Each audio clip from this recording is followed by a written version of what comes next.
आश्रव के कारणों पर बात चल रही है और आश्रव के कारणों के अंतर्गत वेदनीय कर्म का आश्रव कैसे होता है, वेदनीय में भी असाता वेदनीय कर्म के आश्रव की बात हो चुकी, साता वेदनीय कर्म के आश्रव की बात चल रही है। 6वां अध्याय 12वें नंबर का सूत्र। आचार्य लिखते हैं, भूत वृत्ति अनुकंपा दान सराग संयमादि योग शांति शौचमिति सद्वेदस्य। इस तरह आचार्य देव ने यहाँ साता वेदनी कर्म के आश्रव में गिनाया कि भूत अनुकंपा, वृत्ति अनुकंपा, प्राणी मात्र के प्रति अनुकंपा का भाव, वृत्तियों के प्रति अनुकंपा का भाव, दान देना, सराग संयम और आदि आदि मतलब संयम संयम, बाल तप, अकाम निर्जरा, इनमें तल्लीनता, योगा मतलब इनको मन से करना। इसके अलावा क्षांति, कषाय की मंदता, और शौचम, शुचिता, इति सद्वेदस्य, ये साता वेदनीय कर्म के आश्रव के कारण है। तो हमारी बात शौच पे चल रही थी कि शौच क्या है। एक तो उत्तम शौच धर्म होता है, तो वो तो कर्मों की निर्जरा के लिए है और वो तो धर्म रूप है। लेकिन यहाँ तो बात चल रही है वेदनीय कर्म की, यानी कर्म के आश्रव की। तो यहाँ शुचिता से मतलब है निर्लोभ परिणाम, संतोष रूप परिणाम, है ना। ना रुपए पैसे का लोभ, ना मान प्रतिष्ठा का लोभ, ना ज्यादा रूप का लोभ, कुछ नहीं, बस ठीक ठीक जो है ठीक है, ठीक है, सेटिस्फैक्शन, जो प्राप्त है वो पर्याप्त है। तो इस तरह से जो एक निर्लोभता का भाव होता है, वो निर्लोभता का भाव, वो शौच, तो वो साता वेदनी कर्म के आश्रव का कारण बनता है। यानी संतोषी, कहते ना, संतोष सबसे बड़ा धन है, संतोषी, सदा सुखी, ऐसे ऐसी जो बातें चलती हैं, तो वो सब इसके अंतर्गत आ जाएंगे। जो उत्तम शौच धर्म है वो लोभ के अभाव रूप परिणति है। इसमें लोभ का अभाव नहीं है, इसमें लोभ की मंदता है ना। और जो धर्म होता है वो कषाय की मंदता का नाम नहीं है, कषाय मंद होने का नाम धर्म नहीं है, कषाय बंद होने का नाम धर्म है। तो जितने अंश में कषाय नाश होती है उतने अंश में धर्म होता है। अनंतानुबंधी नाश हुई तो उसके प्रगट जन्य धर्म, है ना। तो ऐसी चारों कषायों का लगा लेना। तो यहाँ जो शौच है ये संतोष रूप परिणाम है ना, मिथ्या दृष्टि के भी होता है ऐसा कि संतोष रूप परिणाम, ठीक है, सीधा साधा, ज्यादा इच्छाएं नहीं है, ज्यादा मैं पैसा कमाऊं, ज्यादा प्रतिष्ठा कमाऊं, पद की प्रतिष्ठा, पद का लोभ, ऐसा कुछ भी नहीं है, बस शांत, है ना, जो है ठीक है। तो ये जो शौच का भाव होता है ये भी साता वेदनी कर्म के आश्रव का कारण है। तो वो जो धर्म में जो शौच है वो उत्तम शौच है। क्या है वो? उत्तम शौच है। और पिछली कक्षा में मैंने आपको एक होमवर्क दिया था और मुझे आशा ही नहीं, पूरी उम्मीद है कि वो आपने होमवर्क नहीं किया होगा कि किसी ने किया है? हाँ किया, कर। पहले होमवर्क बता दीजिए सबको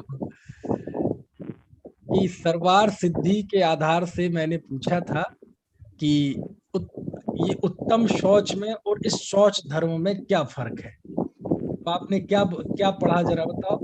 9वें अध्याय के 6वें सूत्र में क्या कहते हैं देवनंदी पूज्यपाद स्वामी? और उसमें आपने पूछा उत्तम, उत्तम शब्द किस लिए आया ना, वैसे उत्तम का तो जो मेरे को वहां दिखाई देने वाले प्रयोजन का निषेध करने के लिए श्रमाधिक से पहले उत्तम विशेषण दिया गया है। आवाज नहीं आ रही? हाँ हाँ ध्यान में रख के मैंने पूछा था। हाँ दृष्ट प्रयोजन, है ना, दृष्ट प्रयोजन का निषेध करने के लिए कि चूंकि लोक में जो शौच धर्म होता है, मतलब शौच भाव होता है, संतोष का भाव, तो उससे जीवन शांत रहता है, सुखी, मतलब मोटे तौर पे हम कह दें सुखी, उससे लोक में प्रशंसा होती है। तो संतोषी सदा सुखी, है ना। तो ये तो उस शौच का सब जगह दिखता है। लेकिन जो उत्तम शौच है, उससे ये जो दुनिया के लोक के प्रयोजन है, जो दुनिया को दिखाई देते हैं, इसकी सिद्धि नहीं होती, बल्कि वो उत्तम शौच है। यानी लोभ कषाय के नाश से जो आत्मिक शांति प्रकट होती है ना, जो उसकी बिल्कुल निजी संपत्ति है, जो दुनिया में दिखाई नहीं देगी किसी को, तो वो जो शांत परिणाम है उसको कहते उत्तम शौच। तो इस दृष्ट प्रयोजन का अभाव करने के लिए, इसके निषेध के लिए वहां उत्तम शब्द है ना। क्योंकि क्षमा आदि जितने भाव हैं, इनके एक दृष्ट प्रयोजन भी होते हैं, मतलब इनसे लौकिक जो कार्य की सिद्धि होती है वो भी होते हैं। लेकिन नहीं, ये दसों धर्म एक आत्मिक सिद्धि है, ये अदृष्ट प्रयोजन है ना। ये आत्मिक अनुभूतियां हैं, ये बिल्कुल निजी जिंदगी है जीव की। तो उसके लिए उत्तम शब्द का विशेषण दिया था। चलो अच्छा लगा, आपने कम से कम ध्यान रखा। और किसी ने भी रखा था क्या? चलो कोई बात नहीं, हम तो किसी एक ने रखा, इतने में ही बड़े खुश हैं। देखा तो था मैंने भी, पर उसमें अच्छा, आपने भी? हाँ, उसमें मगर उसमें उत्तम शब्द ना आके ये लिख रखा है कि लोभ के कारण आत्मा के परिणाम मलिन हो, उसका उत्कृष्ट रूप से अभाव होना पवित्रता है। नहीं नहीं, ये लिखा है दृष्ट प्रयोजन परिवर्जनार्थम उत्तम विशेषणम, ऐसा संस्कृत में है। जिसका हिंदी है दिखाई देने वाले प्रयोजन का निषेध करने के लिए क्षमा पहले उत्तम विशेषण दिया है ना। तो वो तो पूरे सभी धर्मों के लिए उत्तम शब्द विशेषण क्यों दिया उसका बता दिया। तो वो शौच में भी शामिल है सच तो ना। नहीं है, मैं खोल के देखा था मोबाइल में, तो इसमें हो सकता है। अब तो बता दिया खत है ना। तो उद्देश्य ये नहीं है किसने देखा किसने नहीं देखा, वो बात हमारे मन में आनी चाहिए। क्योंकि देखो, अपन ये तो पढ़ते ही हैं कि उत्तम क्षमादि धर्म में उत्तम किसका विशेषण है। उत्तम शब्द तो हम कहते हैं सम्यक दर्शन ज्ञान का सूचक है, तो वो तो है ही, वो तो लिखा ही है। और पंडित सदाशिवदास जी ने रत्न कर्ण श्रावकाचार्य की भाषा वचनिका में लिखा है। लेकिन ये यहाँ उनसे भी, पंडित सदाशिवदास जी से भी लगभग 1200 साल पहले ये देवनंदी पूज्यपाद स्वामी ने लिखा। दृष्ट प्रयोजन के निषेध के लिए उत्तम शब्द है, यानी क्षमा, लेकिन कौन सी? जिससे अदृष्ट आत्मिक सुख हो, उसका वो उत्तम क्षमा। निरभिमानता उत्तम मार्दव, तो निरभिमानता लोक में किसी के हो सकती है स्वाभाविक तौर पे, एक पर्याय के स्वभाव के रूप में। लेकिन बोले वो मार्दव नहीं, बल्कि अदृष्ट, अदृष्ट मतलब आत्मा में जो आनंद आती है निरभिमानता की, उसको बताने के लिए उत्तम शब्द है। ऐसी सबका लगा लेना, उसे हम ऐसा भी कह सकते हैं। पंडित जी, अपना पढ़ने गए तो समझ में नहीं आ रही बात क्या मतलब, क्या हुआ सेंटेंस का मीनिंग ही बार बार पढ़ रही, समझ में नहीं आ रही थी। ऐसा भी समझ सकते हैं कि उत्तम क्षमा मतलब स्वाभाविक क्षमा। स्वाभाविक क्षमा मतलब आत्मिक स्वभाव से उत्पन्न क्षमा। देखो क्या होता है, जैसे एक होता है पर्याय का स्वभाव, और एक होती है आत्मा से उत्पन्न हुई कुछ उपलब्धि, आत्म साधना से हुई उपलब्धि। मान लीजिए अनेक व्यक्ति, जैसे कोई स्वाभाविक तौर पे थोड़ा सा क्या कहना चाहिए, शंकालु होता है, कोई स्वाभाविक तौर पे थोड़ा सीधा होता है, कोई स्वाभाविक तौर पे थोड़ा जल्दी गुस्सा आ जाता है उसे। तो ये उसकी पर्याय के स्वभाव होते हैं, है ना। इस पर्याय के स्वभाव पे मेरे कई व्याख्यान है, यूट्यूब पे हैं। निर्जरा सम्यक दर्शन, समय सार का जो निर्जरा अधिकार है ना, उसमें सम्यक दृष्टि का स्वरूप बताते हुए उसमें मैंने ये पर्याय का स्वभाव 2-3 व्याख्यानों में इसकी चर्चा आई है कि हर एक जीव का एक पर्याय का स्वभाव होता है। हर एक जीव जो जब जन्म लेता है तो अपनी उस पर्याय का एक नेचर उसके साथ आता है।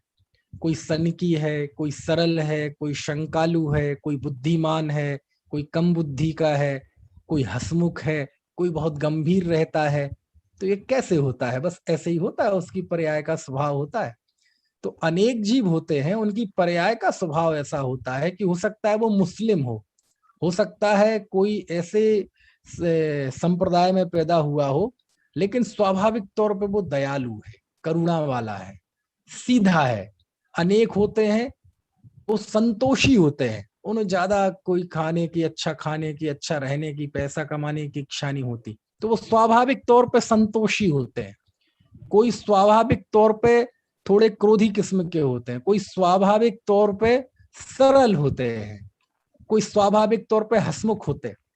कई होते ना ऐसे जीवन के चेहरे पे मुस्कुराहट ही रहती है, वो कहीं शोक सभा में चले जाएं तो लोग मुड़ मुड़ के देखें कि यहाँ तो वो रो रहे हैं और ये यहाँ हंस रहा है। वो हंस नहीं रहा है, वो उसकी बस स्वाभाविक मुस्कान होती। कई ऐसे गमगीन टाइप के होते हैं कि उन्हें चुटकुला भी सुनाओ तो वो नहीं हंसेंगे, और हंसेंगे भी तो ऐसे लगेंगे जैसे रो रहे हैं मतलब। तो ये एक पर्याय का स्वभाव होता है। तो एक होता है कि किसी को बिना किसी पुरुषार्थ के ऐसे ही सरलता होती है, लेकिन वो सरलता नहीं, उत्तम सरलता, यानी आत्म साधना से जो छल का नाश हुआ, उससे जो आत्मिक शांति प्रकट हुई, जो कि व्यक्तिगत है ना, वो दुनिया को दिखे चाहे ना दिखे, वो उत्तम आर्जव है। ऐसी कोई पर्याय के स्वभाव में ही संतोषी प्रवृत्ति का हो तो वो अलग बात है, वो शौच है, वो साता वेदनी कर्म के आश्रव का कारण है। लेकिन लोभ कषाय जब क्षरण होता है उसका, और उसमें जो आत्मिक शांति प्रकट होती है, वो उत्तम शौच है। तो ये डिफरेंस करना पड़ता है कि कौन सी विशेषता पर्याय के स्वभाव की है और कौन सी विशेषता साधना से उत्पन्न हुई है। समझ में आया ना, ऐसा है। तो यहाँ इस सूत्र में शौच मतलब एक सामान्य तौर पे जो संतोषी प्रवृत्ति का जीव होता है उसके लिए कहा। और क्या क्या आ जाएगा, तो जो जो ऐसे कार्य हैं, जो अच्छे कार्य हैं, जिनमें दया है, करुणा है, भक्ति है, पूजा है, ये सारे कार्य, ये सब साता वेदनी कर्म के आश्रव के कारण बनते हैं। अब ये कितनी बड़ी बात है कि इसमें सराग संयम को भी आश्रव का कारण कहते हैं, कषाय की मंदता को भी, शांति को भी आश्रव का कारण कहते हैं, है ना। तो बोलो, इस तत्वार्थ सूत्र में भी वो तत्व दृष्टि दिख रही कि नहीं? आखिर वो इन्हें वेदनीय कर्म के आश्रव के कारणों में गिन रहे कि नहीं? जो लोग कहते हैं कि दया वगैरह, ये लोग कहते हैं कि दया में धर्म नहीं है, संयम में तो आश्रव का कारण है, ये है वो है, सब बेकार की बात है। क्यों? ये शास्त्र में लिख नहीं रहे, सूत्रों में लिख नहीं रहे आचार्य उमा स्वामी देव। और ये तत्वार्थ सूत्र तो अखंड जैन समाज में पढ़ा जाता है, स्वीकृत है, इस पर सैकड़ों टीकाएं लिखी गई हैं। समझ में आया ना। तो कोई ये कहता है कि ये बात कहाँ लिखी, ये इसमें लिखी नहीं है। इसमें सब पूजा, भक्ति, सराग, संयम आदि, शांति को, शुचिता को, सरलता को, है ना, संतोषी प्रवृत्ति को साता वेदनी कर्म के आश्रव में नहीं गिन रहे आचार्य।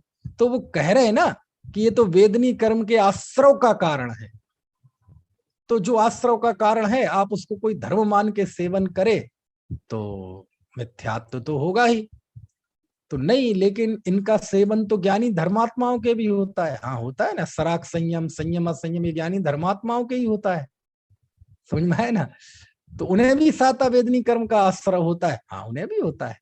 ये कार्य कोई भी करे, ज्ञानी भी करेगा, अज्ञानी भी करेगा, तो उनके साता वेदनी कर्म के आश्रय होगा। तो फर्क क्या रहा दोनों के? फर्क ये रहा कि अज्ञानी इनमें धर्म बुद्धि से करता है ये कार्य, और ज्ञानी कि इनमें ना तो कर्ता बुद्धि होती है ना धर्म बुद्धि होती है। इसके लिए जो भाषा गुरुदेव ने बोली, मेरे समझ से पंचम काल में भक्ति आदि के भाव के लिए इतनी जबरदस्त और इतनी उत्कृष्ट भाषा, इतनी तात्विक भाषा नहीं हो सकती। कौन सी? कि ज्ञानी को भक्ति आदि का भाव आए बिना रहता नहीं है क्या भाषा है, आए बिना रहता नहीं है। मतलब एक वाक्य में आचार्य ने, गुरुदेव ने दो काम कर दिए, कर्तृत्व को उखाड़ फेंका और ज्ञानी के जीवन में उसकी स्वीकृति स्थापित भी कर दिया। यानी भक्ति आदि के भाव को स्थापित किया, लेकिन स्थापित करते हुए भी कितने कलात्मक तरीके से उसमें से कर्ता भाव निकाल दिया। क्या? ज्ञानी को ऐसा भाव आए बिना रहता नहीं है। मतलब वो आता है, ना आए तो किस बात का ज्ञानी, और आए और उसमें कर्ता बुद्धि हो तो किस बात का ज्ञानी। तो देखो ये होती है जब अच्छी नियत से जिन वाणी की आराधना होती है, साधना होती है, तो ऐसी बातें निकलती हैं। और जब गलत नियत से होती हैं तो फिर गलत अनेक तरह की अनर्गल बातें निकलती हैं, है ना। तो ये है। तो क्या फर्क है अज्ञानी और ज्ञानी की भक्ति आदि में? अज्ञानी उसमें कर्ता मानकर करता है, उसको धर्म मानकर करता है, और ज्ञानी उसके वो भक्ति का भाव आए बिना रहता नहीं है। यही कारण है कि ज्ञानी के पुण्य को परंपरा से मुक्ति का कारण कहा है, अज्ञानी के पुण्य को परंपरा से भी मुक्ति का कारण नहीं कहा। समझ में आ रही है बात? किसका पुण्य, किसके पुण्य को धर्म कहा है, किसके पुण्य को मुक्ति का कारण कहा है? ज्ञानी के पुण्य को मुक्ति का कारण कहा है। अज्ञानी के पुण्य को तो है ना मुक्ति का कारण नहीं कहा है ना, परंपरा से। और साक्षात मुक्ति का कारण तो वो है ही नहीं, है ना। ऐसे अच्छी अच्छी बातें हैं शास्त्र में, सब हमें पढ़ना चाहिए, तो बहुत सब आनंद आता है। चलिए तो आगे बढ़े, अब अगले सूत्र पर बढ़े। इसमें कुछ पूछना हो तो आप पूछ लीजिए, नहीं तो फिर आगे सूत्र पर बढ़ते हैं। चलो, अब इसके बाद अगला सूत्र है, ये है 13वां सूत्र। देखो, ज्ञानावरण दर्शनावरण के आश्रव के कारण की बात हो गई, वेदनीय के आश्रव की बात हो गई। अब चौथा है मोहनीय। तो मोहिनी कर्म के आश्रव की बात अब प्रारंभ होती है, और मोहिनी के दो भेद हैं, एक दर्शन मोहिनी और एक चारित्र मोहिनी। तो अभी इस सूत्र में 13वें सूत्र में दर्शन मोहिनी कर्म के आश्रव के कारण आचार्य ने गिनाए हैं, और वो ये बहुत जबरदस्त सूत्र है। देखो 13वां सूत्र है, केवली श्रुत संग धर्म देवारणवादो दर्शन मोहस्य। ऐसा सूत्र है, फिर से बोलता हूं मैं, केवली श्रुत संग धर्म देवारणवादो दर्शन मोहस्य। बहुत बहुत बहुत जबरदस्त सूत्र है, और इस सूत्र पे तत्कालीन परिस्थितियों का भी असर दिखेगा, क्योंकि लेखक जो भी सृष्टा होता है, सृजक होता है, विद्वान होता है, आचार्य मनीषी होते हैं, जब वो लेखन करते हैं तो कहीं ना कहीं उनकी वाणी में तत्काल परिस्थितियों का असर आ जाता है ना। तो वो जो दौर था, कौन सा दौर? जिस समय उमा स्वामी आचार्य हुए और आचार्य कुंद कुंद के पट्ट शिष्य थे, ऐसे सामान्य तौर पे कहा जाता है। तो आज से लगभग 1900 साल पहले आचार्य उमा स्वामी हुए। ये वो दौर था जो विभाजन का दौर था। उनके पहले दिगंबर श्वेतांबर का विभाजन हो चुका था, और उस समय जैन संस्कृति को दिगंबरत्व धर्म पर कड़े चुनौतियों का सामना करना पड़ा। तो उस दौर का ये सूत्र लिखा हुआ है कि दर्शन मोहिनी कर्म का आश्रव कैसे होता है। तो तब से लेके आज तक ये सूत्र अपने आप में प्रासंगिक बना हुआ है परिस्थितियों के मद्देनजर, क्योंकि इस सूत्र में भले ही टारगेट पे उस समय अनेक विधर्मी लोग रहे होंगे, लेकिन कमाल की बात यह है कि अब इस सूत्र के अंतर्गत तो क्या विधर्मी, क्या जैन, सब आने लगे। कैसे आने लगे तो थोड़ा हमें देखना पड़ेगा। पहले तो हम इस सूत्र का सामान्य अर्थ देख लेते हैं। इस सूत्र में कहा है, केवली श्रुत संग धर्म और देव, इनका अवर्णवाद, इनके अवर्णवाद से दर्शन मोहस्य, दर्शन मोह का क्या हो, का मतलब आश्रव होता है, क्योंकि आश्रव का प्रकरण चल रहा है। ठीक है, तो सूत्र का अर्थ क्या हुआ? केवली श्रुत संघ धर्म और देव के अवर्णवाद से दर्शन मोह का आश्रव होता है। बात समझ में आ गई? ये सामान्य अर्थ समझ में आ गया आपको? चलिए, अब पहले तो हमें ये जानना पड़ेगा कि ये अवर्णवाद क्या है। अवर्णवाद यानी एक तो होता है, अपन बोलते हैं ना, इस बात का वर्णन किया गया है। तो वर्णन मतलब जिस वस्तु का जो स्वरूप हो वो बताना, वो कहलाता है वर्णन। ठीक है, लेकिन जिसमें जो चीज ना हो वो बताना, तो वो क्या कहलाएगा? वो क्या कहलाएगा? वो उसमें है नहीं और आप उसे बताएं, और वो भी एक मिशनरी तरीके से, एक सोची समझी रणनीति के अंतर्गत, एक मन में आग्रह लेकर। तो सच्ची वस्तु में अनेक झूठे दोष है ना की कल्पना करके है ना उसको अन्यथा प्ररूपित करना, उसका उल्टा बताना, वो कहलाता है अवर्णवाद। वो क्या कहलाता है? अवर्णवाद, है ना। जैसे कोई भी अच्छी चीज हो, कोई व्यक्ति अच्छा हो सकता है, कोई संस्था अच्छी हो सकती है, कोई मूवमेंट अच्छा हो सकता है, किसी सरकार का निर्णय कोई अच्छा हो सकता है। लेकिन मान लीजिए किसी सरकार ने कोई अच्छा निर्णय लिया, लेकिन विपक्ष का तो काम है, कोई भी हो, आज जो पक्ष में हो वो कल विपक्ष में रहे, अथवा जो कल विपक्ष में थे वो आज पक्ष में है, कोई भी हो, विपक्ष का ये धर्म होता है क्या कि पक्ष कहेगा, सरकार कहेगी कि दिन है, कहेगी रात है, वो कहेगी रात है तो वो कहेगी दिन है। ये विपक्ष धर्म है भारत देश में। यद्यपि जो हमारे यहाँ संविधान में परिकल्पना है पक्ष विपक्ष की, वो नहीं है। संविधान में जो पक्ष और विपक्ष का कॉन्सेप्ट है वो तो परम पवित्र है, लेकिन संविधान वगैरह तो सब लोगों से चलते हैं ना। लेकिन जब लोग गलत होंगे तो संविधान क्या कर लेगा? हमारे मन में छल बेईमानी होगी तो संविधान क्या कर लेगा?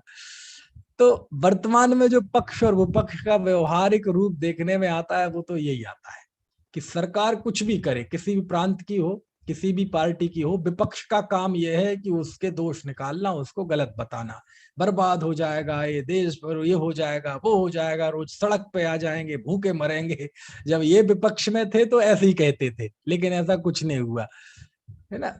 तो खैर, तो अवर्णवाद यानी किसी वस्तु में है ना उसका अन्यथा रूपत करना, उसे उल्टा सीधा बताना, उस पर झूठे दोष है ना आरोपित करके उसका कथन करना, वही कहलाता है अवर्णवाद। लेकिन किन का अवर्णवाद? किसी पार्टी का, किसी राह चलते व्यक्ति का, किसी वस्तु का, किसी फल सब्जी का, है ना, इसका नहीं। किसका अवर्णवाद? तो 5 कौन कौन से?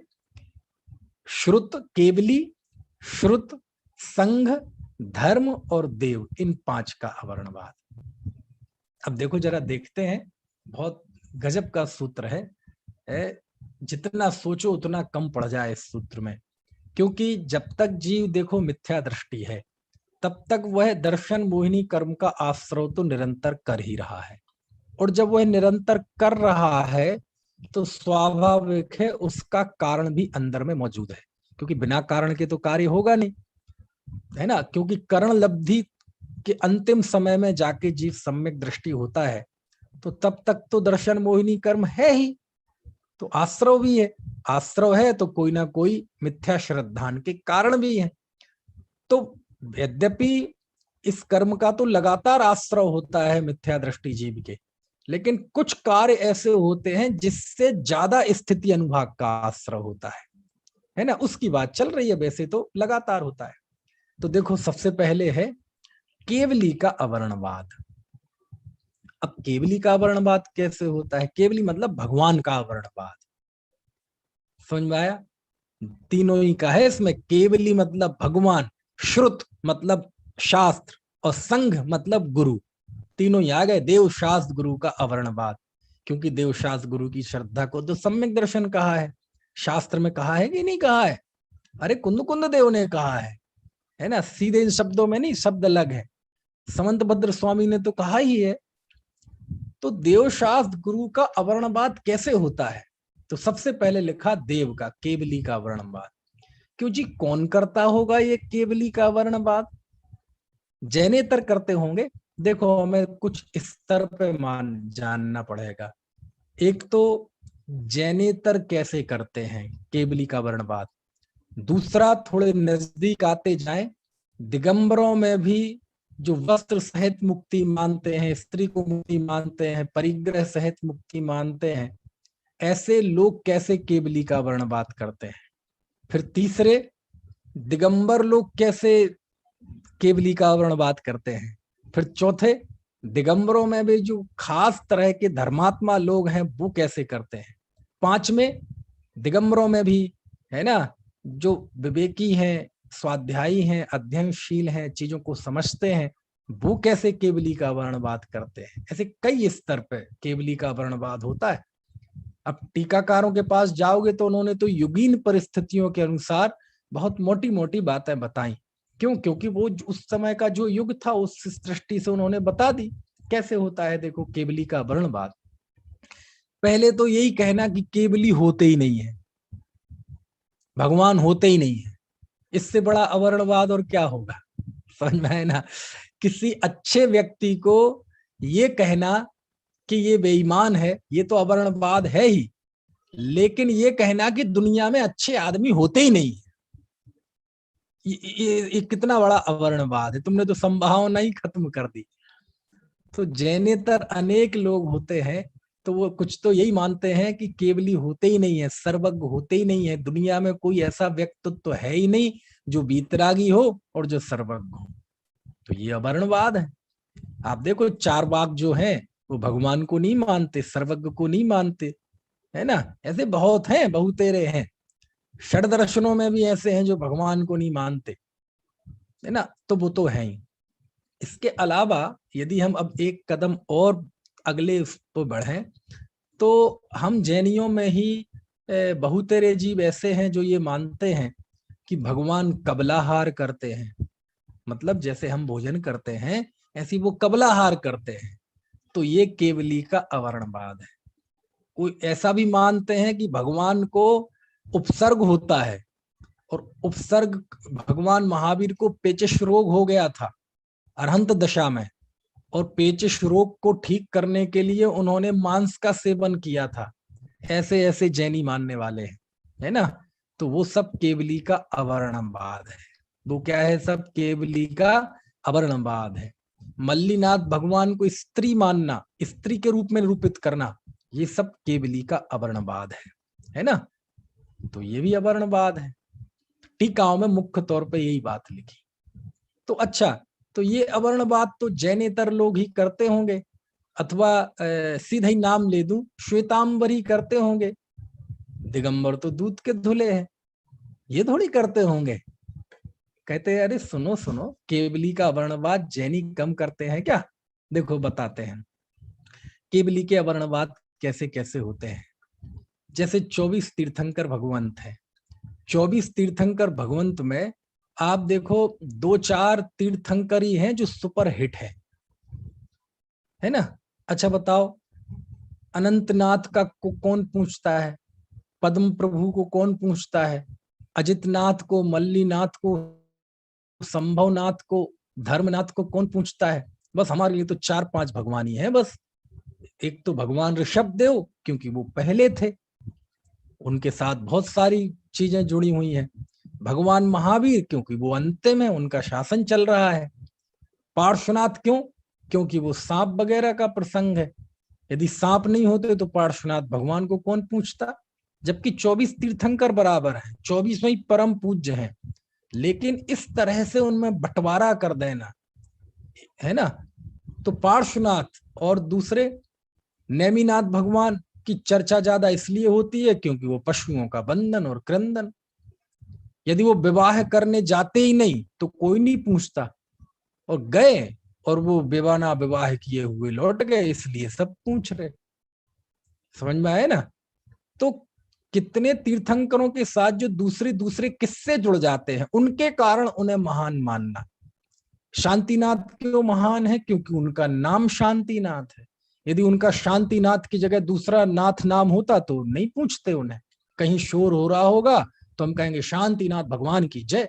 शांतिनाथ भगवान का इस्तेमाल हम हल्ला गुल्ला दूर करने के लिए करते हैं, और कई बार उससे भी नहीं होता, तब भी शोर करते रहते हैं लोग, तो वो नाम काम में नहीं आता, वहां करें क्या? और एक और डिपार्टमेंट है, कभी कभार किसी को वो चेचक निकल आता ना, माता निकल आती है, खसरा, तो उसके लिए भी हमने एक काम पे लगा रखा है एक भगवान को। वो कौन से भगवान है? वो शीतलनाथ भगवान है। भगवान है कि नहीं शीतलनाथ? कहते जब वो निकले ना तो लोक में चूंकि ऐसी मान्यता है कि जब वो खसरा असरा माता निकल आए तो, अब भारत देश है अंधविश्वासों का देश, तो कोई शीतला माता की परिकल्पना कर ली, एक कल्पना कर ली शीतला माता की। तो शीतला माता की वो जल चढ़ाने जाने लगे, तो बोले अब तुम्हारी ये माता ठीक हो जाएगी। तो अब जैनियों ने सोचा अब ये शीतला माता को जल चढ़ाने जाते हैं, अब जैनी क्या करें, तो बोले 24 तीर्थंकरों में ढूंढो कोई इनकी सेटिंग बैठती हो। तो बोले शीतलनाथ भगवान है, तो बोले शीतलनाथ भगवान को एक काम दे दो। तो हमारे यहाँ वो माता ठीक कराने के लिए शीतलनाथ भगवान को पूजा भक्ति करने लगे। तो ये सब अवर्णवाद है, क्योंकि ये उनका स्वरूप नहीं है। पार्श्वनाथ रक्षा करते हैं कि नहीं करते हैं ना, 24 तीर्थंकर रक्षा करते हैं, लेकिन तुम्हें पता नहीं है ना कि रक्षा किस, तुम्हें संकट ही नहीं पता अभी संकट क्या है। बोलते ना हम, तुमसे लागी लगन ले लो अपनी शरण, पारस प्यारा मेटो मेटो जी संकट हमारा। हे भगवान मेरा संकट मेट दीजिए।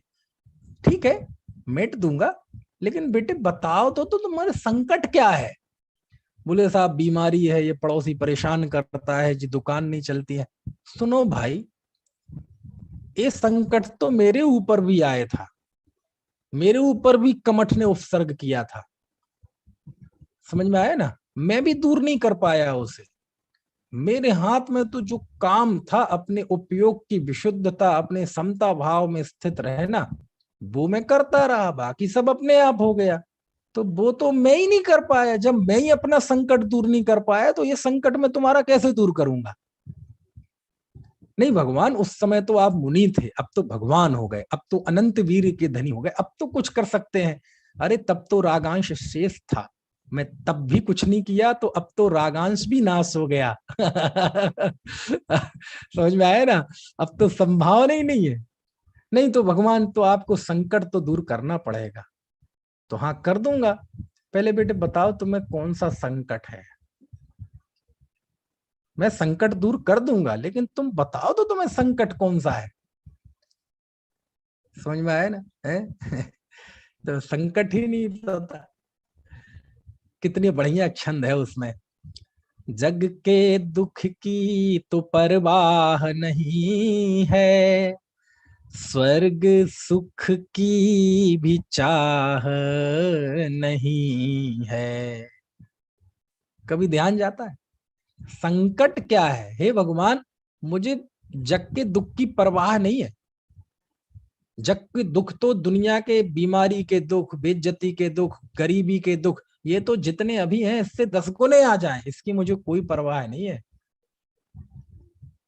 ये लोग जो तारीफ करते हैं, कल के दिन तारीफ करना बंद कर दें, गालियां देने लगे, उस दुख की मुझे कोई परवाह नहीं है भगवान, है ना। ये मकान खड़ा है, ये कल को टूट जाए, दुकान में आग लग जाए, बीवी बच्चे छोड़ के चले जाए, शरीर में कुष्ठ रोग हो जाए, अनेक कीड़े पड़ जाए, हमें उस कष्ट की परवाह नहीं है भगवान। जग के दुख की तो परवाह नहीं है। समझ में आया ना? हाँ समझ गए, ये इस जन्म में कष्ट भोग के अगले जन्म की व्यवस्था कर रहा है, जुगाड़ कर रहा है। कहते भगवान नहीं, स्वर्ग सुख की भी चाह नहीं है। अच्छा, ये कैसा भक्त है भाई। हमने तो सुबह से लेकर शाम तक ये भक्तों की लाइन लगी रहती है, वो हरेक के मुंह पे यही डिमांड होती है कि मेरा ये ठीक हो जाए, मेरा ये ठीक हो जाए, मेरा ये ठीक हो जाए, मेरा ये ठीक हो जाए। ये बावलों की भीड़ खूब लगी रहती है। समझ में आए ना भैया, तुम क्यों आए हो फिर मेरे पास। मैं तो जामन मरण, मेरे जन्म मरण का नाश हो वे ऐसा यतन, मेरे जन्म मरण का नाश करने वाला मेरा ऐसा यत्न हो।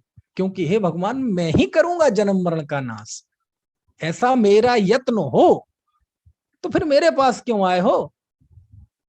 क्या करें भगवान, जब दूसरे के किसी के पास जाते हैं तो वो हमें भटका देता है, भ्रमा देता है, उसके पास जाके हमारा आत्मबल कमजोर पड़ जाता है।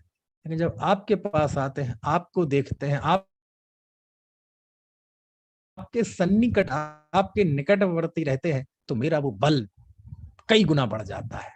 ये काम और कहीं नहीं होता, इसलिए आपके पास आते हैं। आपके पास आकर मेरा ये प्रयत्न होता है, रागी द्वेषी देवी देवताओं के पास, रागी द्वेषु मित्र बंधु यारों के पास, संसार में भ्रमाने वाले बाबाओं के पास जाने से हम भटक जाते हैं। आपके पास आते हैं तो वो मेरा यत्न, मेरा लक्ष्य दिखने लगता है कि ये दशा मेरा लक्ष्य है, इसलिए हम आपके सामने आए। जन्म मरण संकट है, मुझे इस संकट का नाश चाहिए, बाकी जगत के दुख की परवाह नहीं है मुझे। समझ में आया ना कितनी पवित्र। और ये संकट तो पार्श्वनाथ क्या सभी तीर्थंकर दूर करते हैं।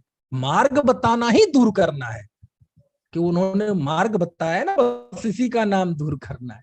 लेकिन पार्श्वनाथ को इस रूप में कि वो तो रक्षा करते हैं, आप पार्श्वनाथ भगवान की शरण में जाओ, कहते ये अवर्णवाद है। वो रक्षा करते हैं, लेकिन संकट क्या है, तुम्हें संकट का बोध होना चाहिए कि संकट क्या है। तुम सोचो कि वो हम जा रहे हैं, रास्ते में अंधेरा है और कोई सामने से आ जाए और गोली चला दे, और तुम सोचो पार्श्वनाथ भगवान की जय, और वो भगवान आएंगे और गोली ऐसे सामने खड़े हो जाएंगे, मुझ में लगे। भूर्ख, तुझे पता ही नहीं भगवान किसका नाम है? समझ में आया? और देखो अवर्णवाद की हद देखो आप। एक तो 24 तीर्थंकरों में से सबसे ज्यादा हिट पार्श्वनाथ, क्योंकि वो रक्षा करते हैं। उसमें भी सब पार्श्वनाथ नहीं, सब पार्श्वनाथ नहीं। कौन से पार्श्वनाथ? मक्सी जी के पार्श्वनाथ।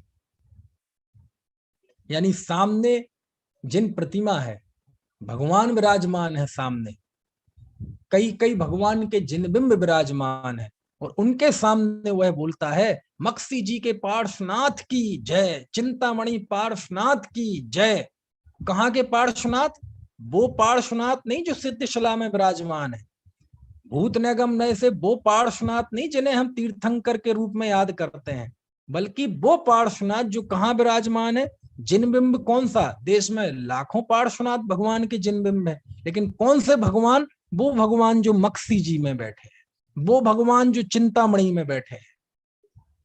ये अवर्णवाद है, ये अज्ञान है, ये दर्शन मोहिनी कर्म के घने आश्रव का कारण है।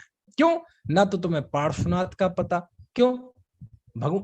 तुम्हारे मंदिर में सामने वेदी पे है ना, इतने सारे जिन में विराजमान है, उनकी जय नहीं। कौन सी जय? वो जो चिंतामणि में बैठे हैं। तो भाई इन जिन बिंबों को तो क्यों अपमान कर रहे हो आप? नहीं नहीं, कई बार तो ऐसा होता है सामने पार्श्वनाथ की भी मूर्ति हो, लेकिन ये पार्श्वनाथ नहीं। कौन से पार्श्वनाथ? मक्सी जी के पार्श्वनाथ। क्यों भैया? सामने तुम्हारे घर के पास के मंदिर में जो भगवान पार्श्वनाथ विराजमान है, उनने क्या बिगाड़ा है तुम्हारा? कुछ बात समझ में आ रही कि नहीं? ऐसा होता है, क्या करें बताओ। तो ये अज्ञान नहीं है, ये मिथ्यात्व तो नहीं है, इससे दर्शन मोहिनी। अब व्यक्ति सोचता है हम तो बड़े भक्त हैं। काय के भक्त? चिंतामणि पार्श्वनाथ के भक्त हैं, और कहीं के पार्श्वनाथ के भक्त हैं, मनसाकर्ण महावीर के भक्त हैं। क्यों? तुम्हारे घर के पास में जो महावीर भगवान है, उनकी जिन बिंब है, वो नहीं है आपकी मनसा पूर्ण करने वाले? नहीं, वो नहीं है। क्यों? उनने कहा है जी, ऊपर वालों ने। अब कौन समझाए? क्योंकि जिन लोगों को प्रबुद्ध बनाना था, उन्हें ब्रॉड माइंड बनाना था, सही तत्व पिलाना था, जब वो काम नहीं करेंगे तो ऐसे ही लोग पैदा होंगे, ऐसे ही भक्त होंगे, ऐसी परंपराएं चलेंगी, ऐसी अंधविश्वास चलेगा। यही कारण था कि विश्व का सर्वोत्कृष्ट धर्म आज उसकी क्या दुर्दशा हो रही। ऐसा लगता है जैनियों के तीर्थों मंदिरों में जाके भी कि पता नहीं कौन से मंदिरों में आ गए। समझ में आया ना? खैर, तो ये सब अवर्णवाद है। शीतलनाथ भगवान को शीतला माता वाला काम सौंप दो, ये अवर्णवाद है। महावीर जी के भगवान महावीर संतान देते हैं, ये अवर्णवाद है। अब बोलो, भगवान महावीर को जाकर कोई कहे हे भगवान हमें बच्चा पैदा हो जाए, हमें संतान हो जाए, तो भगवान कहेंगे यार तुम मेरी क्यों बेइज्जती कर रहे हो यार, क्यों अनादर कर रहे हो, पागल हो? अरे 5 बाल ब्रह्मचारी तीर्थंकर हुए कि नहीं? 5 बाल यति, वासुपूज, मल्लीनाथ, नेमिनाथ, पार्श्वनाथ, महावीर, उसमें 5वां नाम कौन सा है? मेरा है। और तुम मुझसे कह रहे कि संतान पैदा हो जाए। तुम मेरे डुबाओगे मेरा नाम। समझ में है ना? ये अवर्णवाद है। ये अवर्णवाद श्वेतांबर ही करते हो, अजैन ही करते हो? नहीं, ये जैनी सबसे ज्यादा कर रहे हैं अवर्णवाद। समझ में आया ना? है, भगवान का नाम लो तो आप देखो शांति धारा होती है। शांति धारा मिथ्यात्व तो नहीं है, ध्यान रखना, वो क्रिया कोई मिथ्यात्व तो नहीं है, लेकिन उसके साथ जो आपकी मान्यताएं जुड़ जाती हैं वो मिथ्यात्व होती है। समझ में आया ना? इतनी लंबी लिस्ट, 100-200 जन की रोज लिस्ट बिजोलिया जी में, 100-200 जन की रोज लिस्ट भगवान के सामने सागानेर में, हमारे एम्स मंदिर में, उस मंदिर में, ऐसी देश में हजारों लोगों की लिस्ट रोज भगवान के पास पहुंचती है। और शांति धारा कैसी होती है? यहाँ शांति धारा हो रही 1,500 किलोमीटर दूर कोई चेन्नई में है, वो फोन से कह देता है आज मेरे 21,000 और मेरे पिताजी हॉस्पिटल में भर्ती है, उनके सबके नाम बोल के यहाँ शांति धारा होती। क्यों? क्योंकि शांति भी कौन करता है? बिजोलिया के भगवान करते हैं, सागानेर के भगवान करते हैं। वो जो व्यक्ति बैठा है जिस मंदिर में रोज जाता है वहां के भगवान नहीं करते। अब ये अज्ञान है, मिथ्यात्व। कमाल की बात है कि जिनका काम था मिथ्यात्व को भगाना, वो ये मिथ्यात्व फैला रहे। क्रिया मिथ्यात्व नहीं है, वो तो शांति धारा, भगवान का अभिषेक है, उसके जरिए हम भगवान के सन्निकट जाते हैं। जितनी देर उनके सन्निकट रहते हैं, उनको स्पर्श करते हैं, तो हमारे है ना पापों का प्रक्षालन होता है, विशुद्धि बढ़ती है और हमारी ऊर्जा बढ़ती है, दम आती है कि देखो मुद्रा तो ये है। समझ में आया ना? लेकिन उसके जो आध्यात्मिक पहलू है उसको छोड़कर दूसरी चीजें जोड़ दो उसमें। क्या करें, ये दुनिया लॉलीपॉप है? घर में वो चूहा घुस गया था, तो चूहे को निकालने के लिए घर में सांप घुसेड़ लिया। अब चूहा तो भग गया, अब इसे सांप को कौन निकाले? ऐसे कहते साहब क्या करें, मंदिरों में लोग आते नहीं, लोग हैं कोई धर्म से दूर हो रहे हैं, मंदिर खाली होते जा रहे हैं, तो वो लॉलीपॉप पकड़ा दो सबको, ये करोगे तो ये हो जाएगा, ये करोगे तो ये हो जाएगा, ये करोगे तो ये हो जाएगा, ये करोगे तो ये हो जाएगा, ऐसे झुनझुने पकड़ा दो। अब उनके अंदर जो मन में मिथ्यात्व बैठ गया ना, अब वो जो पीढ़ी दर पीढ़ी चलेगा, भीड़ तो बढ़ जाएगी मंदिरों में, लेकिन वो मिथ्यात्व कौन निकालेगा? भगवान महावीर ने 363 मत चलाए थे, और जब वो स्वयं भगवान बन गए तो एक भी मत खत्म नहीं कर पाए। हम आप तो हैं किस खेत की डैश डैश, समझ में आया ना? इसलिए, लेकिन चल रहा है, करें क्या है, चलता है खूब मिथ्या। तो ये सब अवर्णवाद है। भक्तामर का भी पाठ है जो आजकल करते हैं सब। हाँ, खड़े से ऐसे।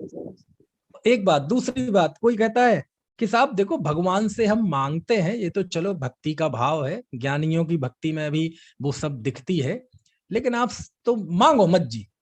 नहीं, भगवान देते हैं क्या? नहीं देते, तो मांगते क्यों हो? बोले पंडित जी आप समझते नहीं है। समझा दो भैया, वरना तो काम ही यही है, समझना समझाना। हम तो सबको समझाते, चलो तुम समझा दो। बोले आप समझते नहीं है, सीधे साधे हैं, थोड़ा पंचम काल के पंडित बनो। कैसे मतलब? बोले क्या होता है, जब हम भक्ति में भगवान से मांगते तो भगवान तो नहीं देते, लेकिन जो शासन के प्रभावक, जन शासन के प्रभावक जो देवी देवता हैं वो मदद कर देते हैं। मैंने कहा अच्छा बेटे, कहीं पे निगाहें कहीं पे निशाना। दृष्टि भगवान पे है। भगवान से तो कह रहा है कि मेरे कर्म का नाश हो, अष्ट कर्म दयना धूपम नृपामति स्वाहा, मोहांधकार विनाशना है जलम नृपामति स्वाहा है। और मन में क्या है? शासन नायक देवी देवता। अरे क्या होगा तेरा भाई, क्या होगा? धर्म के क्षेत्र में भी वही बेईमानी। समझ में आया ना? तो ये सब अब कैसे पता है? मिथ्यात्व जो है इतने रूपों में हमारे माहौल में घुला हुआ है कि बहुत कठिन है, अब नहीं दूर हो सकता, कोई नहीं दूर कर सकता। भगवान आ जाए तो भी दूर नहीं होगा, अब आएंगे नहीं, इसलिए कह रहा हूं। समझ में है ना? तो क्या करना चाहिए? कुछ नहीं, अपन समझ जाओ। हम समझ गए ना, बस हो गया मिथ्यात्व दूर। क्योंकि हमारे अंदर जो विवेक है, उस विवेक की वजह से ही तो ये मिथ्यात्व लग रहा है। यदि हमारे अंदर विवेक नहीं होगा तो हमें वो ही सही लगेगा। तो कहने का आशय ये है, मिथ्यात्व ना क्रिया में होता है ना वाणी में होता है। वाणी तो ज्ञानियों की भी ऐसी निकलती है। कुंद देव कहते हैं, है ना, कि हे भगवान आपकी भक्ति के प्रसाद से मुझे उत्तम सुख की प्राप्ति हो। लो, वो भी भक्ति के प्रसाद से ऐसी व्यवहार की भाषा बोलते हैं। और भक्ति पढ़ लेंगे, भक्तांबर पढ़ लेंगे, सब तरह की। तो क्रिया और वाणी में मिथ्यात्व नहीं होता। लेकिन आप क्या वैसा ही मानते हैं क्या? जब हम बोलते हैं द्रौपदी को चीर बढ़ाए हो, तो क्या आप वास्तव में मानते हैं कि भगवान आए और उनने चीर बढ़ाया? यदि मानते हैं तो आपसे बड़ा नादान व्यक्ति दुनिया में कोई नहीं है। तो लिखते क्यों है ऐसा भक्ति में? भक्ति इसी का नाम है। भक्ति मतलब भक्ति में बहके हुए वचन। समझ में है ना? बताया था ना एक दिन ये सारी चर्चा, है ना? तो ये सब अवर्णवाद है, भगवान का अवर्णवाद। और क्या है भगवान का वर्णवाद? देखो मैं बताता हूं। भगवान ऋषभ देव ने कृषि का उपदेश दिया था, इसलिए हम भी देते हैं। अच्छा, भगवान ने दिया था?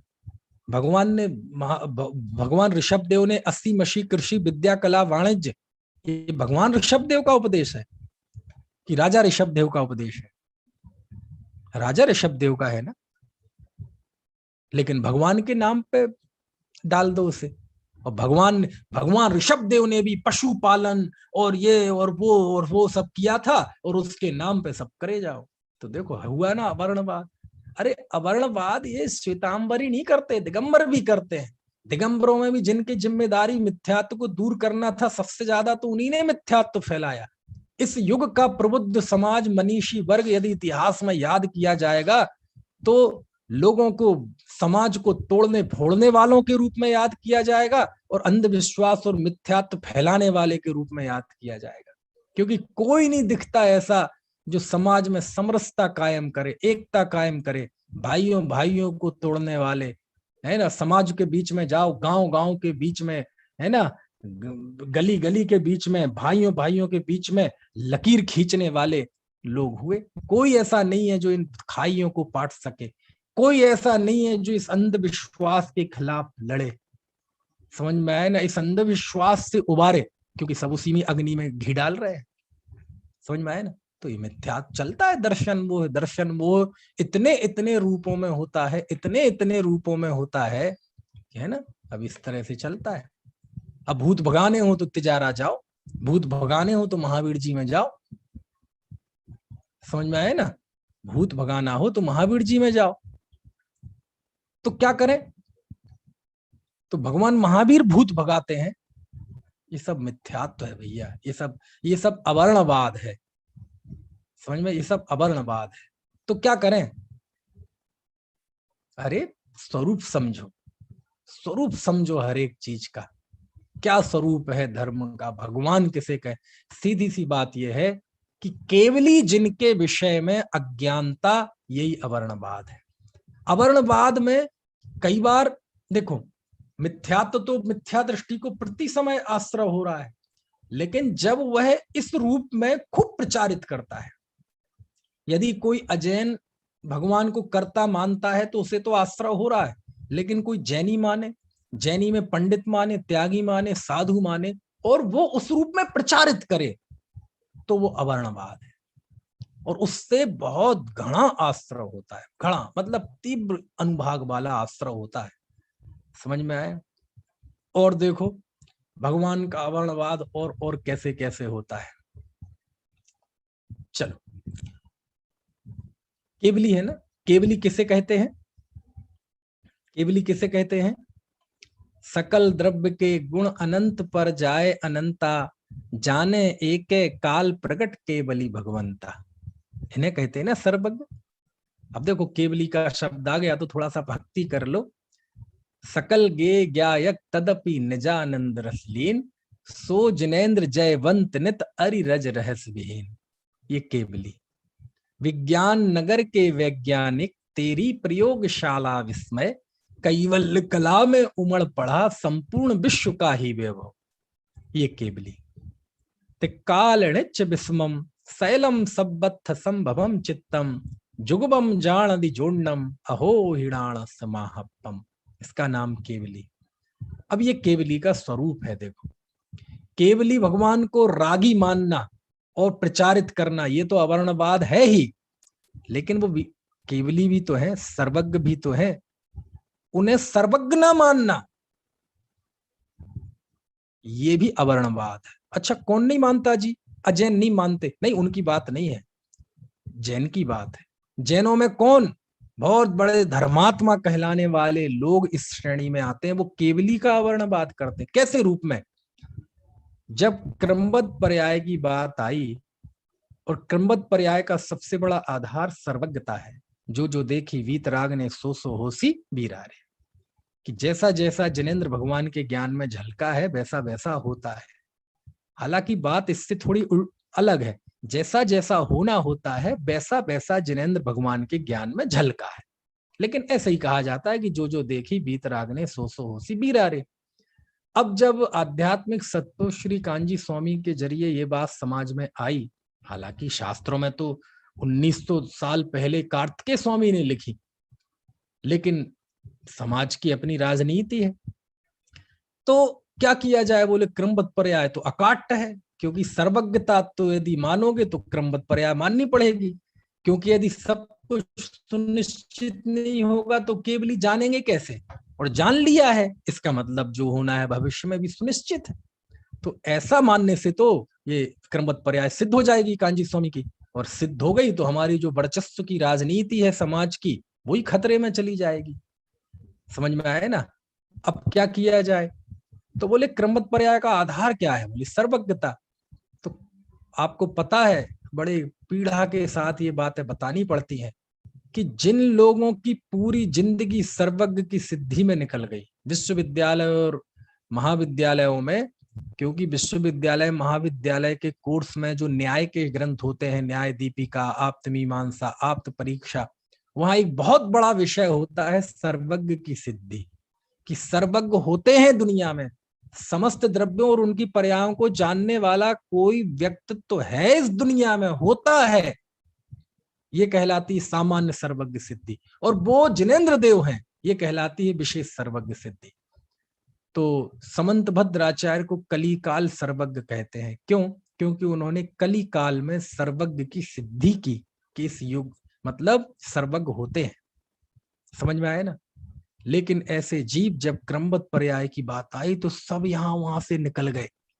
मालूम कोई क्या कहने लगा कि सर्वज्ञ सभी द्रव्य गुण पर्यायों को नहीं जानते, भूत को जानते हैं, वर्तमान को जानते हैं, लेकिन भविष्य को नहीं जानते। ऐसी व्याख्या किसने? अजैनों ने नहीं, श्वेतांबरों ने नहीं, दिगंबरों ने, और दिगंबरों में भी नामधारी दिगंबरों ने नहीं, जो असली अपने आप को जिन धर्मी कहते हैं, जिन धर्म के ठेकेदार, उन्होंने, और उनमें भी जिनकी पूरी जिंदगी शास्त्र पढ़ते पढ़ाते निकल गई, उन लोगों ने ये व्याख्या कर दी कि सर्वज्ञ भगवान भविष्य को नहीं जानते। क्यों नहीं जानते? तर्क क्या है? बोले क्योंकि भविष्य तो अभी हुआ ही नहीं है, तो कैसे जानेंगे? ये तर्क होते हैं। बोले फिर उन्हें सर्वज्ञ कहते क्यों हैं? बोले बस भक्ति में कह दिया। कैसे? जैसे भक्ति में कहते हैं द्रौपदी को चीर बढ़ायो, सीतापति कमल रचायो, ऐसी भक्ति में कह दिया, सबको जानते हैं। अरे भाई, ये वचन भक्ति के नहीं है, पूरे शास्त्र उठा के देख लो, तत्वार सूत्र में लिखा सर्वद्रव्य पर्यायेषु केवलस्य, केवल ज्ञानी का, केवल ज्ञान का विषय सर्वद्रव्य पर्याय है। ये भक्ति में बात है। मैंने जो अभी गाथा बोली कुंद कुंद देव की, ये भक्ति की बात है। सैकड़ों गाथाएं शास्त्रों में, सिद्धांत ग्रंथों में, शास्त्रों में, धवला आदि में है, ये सब भक्ति की बात है। लेकिन क्या करें, जब मन में हट होते हैं, आग्रह होते हैं, लोकेषणा होती है, और राजनीतिक है ना पॉइंट ऑफ व्यू से वो अपने आप को जीते हैं, तो इस तरह की विकृतियां होती हैं। तो बोले नहीं नहीं नहीं, अब वो बात तो चल नहीं सकती। क्यों? क्योंकि यहाँ का तो पाठशाला का बच्चा भी जानता है कि भगवान भूत भविष्य वर्तमान को सबको जानते हैं। कौन ऐसा व्यक्ति होगा जो भगवान को अल्पज्ञ मानता होगा? हर एक व्यक्ति अपने भगवान को सर्वज्ञ मानता है, जैन हो चाहे अजैन। यदि वो भगवान पर विश्वास रखता है तो वो सर्वज्ञ मानता है। किसी भगवान के पास जाए कोई भक्त और कहे भगवान बताओ मैं पास होऊंगा कि फेल, और भगवान कहे पढ़ेगा तो पास हो जाएगा। बोले भगवान प्रवचन मत करो, ये तो हम प्रवचन मम्मी पापा से रोज सुने, हमें ये बताओ मैं होऊंगा पास की फेल, क्योंकि वो जानता है कि भगवान है, इन्हें सब पता भविष्य का। बोलो, हर एक आस्तिक व्यक्ति अपने भगवान को सर्वज्ञ ही देखता है। और सर्वज्ञता जैन धर्म का आधार है। समझ में आया ना, सर्वज्ञता जैन धर्म का आधार है। सर्वज्ञता को छोड़ दो तो जिन धर्म खत्म है। क्यों? 6 द्रव्य किसने देखे? स्वर्ग नरक किसने देखे? गुणस्थान किसने देखे? कर्म किसने देखे? सर्वज्ञता को खत्म कर दो। ये दुनिया में जितने जैन शास्त्र रखे हुए हैं, शास्त्र हैं, भगवान हैं। क्यों? क्योंकि ये सर्वज्ञता से निकले हुए हैं। आप इसमें से सर्वज्ञता हटा दो तो ये रद्दी हो जाएंगे सब। समझ में आए ना? बाजार में जो 10 रुपए किलो बिकती है, लेकिन नहीं, ये परम पूज्य हैं, अर्घ देते हैं। क्यों? इसमें सर्वज्ञता है। लेकिन होगा ऐसा, ऐसे होता है केवली का वर्णवाद कि भविष्य को नहीं जानते। लेकिन ये बात तो चली नहीं, क्योंकि शास्त्रों में लिखा है। यदि ऐसा नहीं मानेंगे तो जिन धर्म खत्म हो जाएगा। बोले नहीं नहीं, जानते हैं, शर्त सहित जानते हैं। कैसे शर्त सहित? पढ़ोगे तो पास होगे, नहीं पढ़ोगे तो फेल हो जाओगे। तो बोले ऐसे सर्वज्ञ तो हम ही हैं, ये बात कौन नहीं जानता? ये तो सभी जानते हैं। समझ में आया ना? ऐसी ऐसी व्याख्याएं बदल दी गई और इसका एक लंबा इतिहास है। कभी किसी जीव ने सोचा नहीं होगा कि कभी ऐसा मौका भी आ जाएगा कि जैनी लोग सर्वज्ञता पर प्रश्न चिन्ह खड़े करने लगेंगे। वो केवल इसलिए कि वो एक व्यक्ति ना समाज में जम जाए। कौन? कांजी स्वामी। उनकी बात सिद्ध हो गई तो हमारी तो राजनीति रखी रह जाएगी। इसलिए हम आत्मघाती, हम स्वयं मरने मिटने के लिए तैयार हैं, लेकिन वो बात सिद्ध ना हो जाए। समझ में आए ना? तो ये सब अवर्णवाद है। सर्वज्ञ भविष्य को नहीं जानते, जानते हैं शर्त सहित जानते हैं। भक्ति से कह दिया, वास्तव में वो जानते नहीं है। ये सारी बातें डूब मरने जैसी बातें थी। क्रमबद्ध पर्याय के विरोध के चक्कर में बड़े बड़े ज्ञानी, मनीषी, अध्यात्म के पारगामी, सिद्धांत वेदा सब बिल्कुल एक्सपोज हो गए। यूं कह सकते थे लोक एक मंच पे होता तो बिल्कुल नग्न हो गए। अब वो नग्न शब्द अच्छा नहीं लगता क्योंकि हमारे संत भी नग्न होते हैं, लेकिन यहाँ नग्न से मतलब आप समझ रहे हैं ना, बिल्कुल एक्सपोज हो गए। बिल्कुल अपनी वो क्या कहते हैं, पूरी औकात दिखा दी कि हम क्या हैं धर्म के क्षेत्र में। क्यों? जब तुमने जैन धर्म का पहला बिंदु भगवान, देव शास्त्र गुरु में देव और उनकी सर्वज्ञता से इंकार कर दिया, अब क्या बचा? अब जैनत्व ही खत्म हो गया ना, अब क्या कहें। और ये सब उन लोगों ने किया जो अपने आप को जैन धर्म का महाप्रणेता, कुंद कुंदामनाय वाला, श्रमण संस्कृति के ऐसे ना जाने किन किन विशेषणों से दुनिया में जाने जाते हैं, है ना। तो ये सब केवली का वर्णवाद है। समझ में आया ना? है क्योंकि सर्व केवली का स्वरूप ही खत्म कर दिया ना। अब जब भगवान जानते ही नहीं तो काहे के भगवान? तो भगवान को तुमने कर्ता बता दिया, भगवान की सर्वज्ञता से इंकार कर दिया। अब किस मुंह से हम अपने आप को जैन कहें? तो वो ही लिख रहे सूत्र में कि केवली का वर्णवाद ये दर्शन मोहिनी कर्म का आश्रय है। कौन करता है? जैनेतर करते हैं। तो जैनेतरों पर डाल के, श्वेतांबरों पर डाल के अपन सम्यक दृष्टि हो गए और हम तो दूध के धुले हैं सब। अरे कि देखो तो किस किस रूप में वर्णवाद होता है। उनको रागी के रूप में, उन्हें अनेक, है ना, ऐसे ऐसे उपसर्ग उसके रूप में, अतिशय के रूप में। एक जगह एक तीर्थ पे अतिशय आया कि भगवान को पसीना आता है। अब बताओ ये तारीफ है, ये प्रशंसा है, भक्ति है कि अवर्णवाद है भगवान का? ये भगवान का अनादर है। 18 दोषों में, जिन 18 दोषों से रहित भगवान निर्दोष होते हैं, उन 18 दोषों में एक पसीना है। और ये पसीने का प्रचार करके गौरव मानता है कि भगवान का हम प्रभावना कर रहा है। प्रभावना नहीं, तू अवर्णवाद कर रहा है। और हो ही जाएगा। जब हमारे जैसे भक्त आए जाएंगे तो भगवान को भी पसीना आ ही जाता है फिर तो। समझ में आया ना? हम जैसे भक्त हो तो भगवान भी बेचारे पसीने पसीने हो जाएंगे। क्या करें? ये तो निपुण भाई अच्छा है कि हमारे भगवान बीतरागी हैं। यदि थोड़ा बात भी राग होता ना तो हंटरों से मारते, हंटरों से। ये तो वो बीतरागी है इसलिए हम बचे हुए हैं, लेकिन भगवान से तो बच जाओगे। लेकिन कहते हैं इस दर्शन मोहिनी कर्म के आश्रय से कैसे बचोगे? क्योंकि ये नहीं देखता कि तुम कितने बड़े पद पे हो, तुम्हारी दुनिया में कितनी पूजा है, प्रतिष्ठा है, कहाँ के, वो कर्म नहीं देखता। क्यों? उसमें बुद्धि नहीं है। सारी बेईमानी इन बुद्धि वालों के होती है, क्योंकि कर्म में अक्ल नहीं है, इसलिए वो ईमानदार है। आप जैसा करोगे वैसा वो कर्म का आश्रव होता है।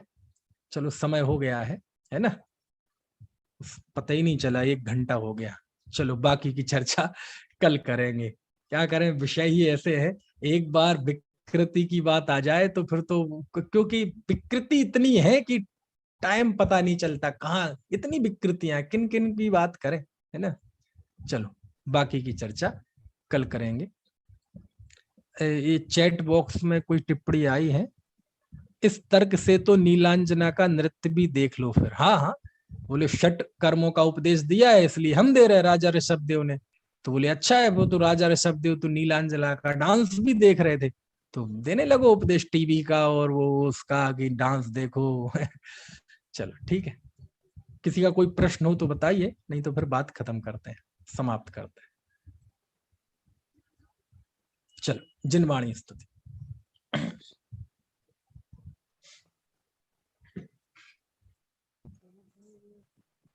जावाणी के ज्ञान ते सूझे लो कालो, सोवाणी मस्तक नमो सदा जे तुम।